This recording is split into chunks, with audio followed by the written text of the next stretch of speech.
প্রশ্ন রবীন্দ্রনাথ ঠাকুর।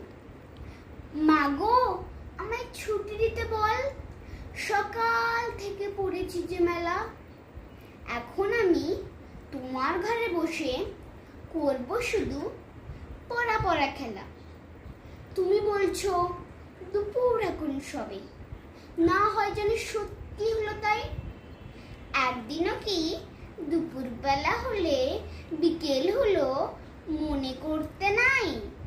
আমি তো বেশ ভাবতে পারি মনে, সূর্য ডুবে গেছে মাঠের শেষে, বাগদি বুড়ি চুবড়ি ভরে নিয়ে শাক তুলছে পুকুর ধারে এসে। আঁধার হলো মাদার গাছের তলা, কালি হয়ে এলো দিঘির জল।